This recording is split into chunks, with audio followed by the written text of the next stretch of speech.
Magandang namin po sa barangay Corrigo, sa barangay Buhangin at barangay Durutan. Meron po alam po may mga ilan pa na mga Taga-Angeles, Balubal at Talaba. Ang totoo po yan, ang schedule po kasi hinali po natin sa dalawang bahagi. Ang Angeles, Balubal and Talaba ay sa umaga po dahil medyo may kalayuan po. Ginawa po namin ay ang Buhangin po at ang Lumutan ay ngayon pong hapon. Kaya po yung papasalamat doon sa mga barangay officials, mga volunteer health workers natin from different barangays dito po sa Angeles, Balubal, Talaba. Nandito po kapilipin natin si Kapitan Leti Camba, palapakan po natin ang barangay Lumutan. Kapitan Jenny Gasco, kapilipin po natin. Si Kapitan Entong 12, nandito rin po. Si Kagawad, mga kagawad po ng barangay Balubal. Si Kapitan po, alam naman po natin kayo masama po ang pakiramdam. Kami po yung papasalamat sa mga health workers na nakatuwang natin.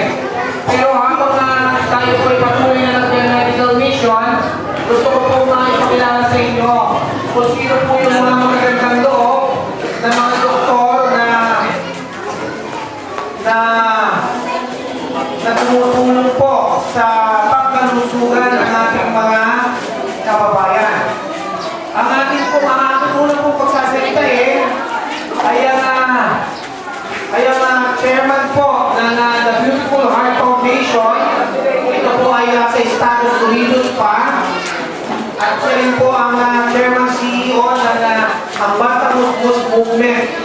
Ito po doktor na ito ay kaklase ng aming kapatid. Kung hindi po na itatanong, dalawang doktor po ang aming kapatid. Ang isa po ay babae, ay yung aming po pangalan na kapatid, yun po ay pediatrician. Na kung saan, siya ang forte po niya ay sa mga bata. Ang aming po namang isang kapatid na doktor ay si Kuya Oli, yan po ay sa pananganak o doon sa mga nagbubuntis at nanganganak. Sa madaling salita, siya po ay OB-GYN, obstetrician po. Yun po.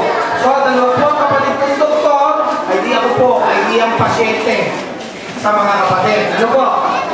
Una po ay nais ko pong ipakilala pagkatapos po ng kanyang pagtingin sa ECG ay gusto ko pong maringgan nyo ng pananalita sapagkat hindi lamang po paggagamot ang kanyang i-cater dito. Siya rin po ay magdadala ng livelihood program dito po sa ating mga kabaranggayan. Hindi lamang po sa First District kundi sa bayan po ng Katipunan.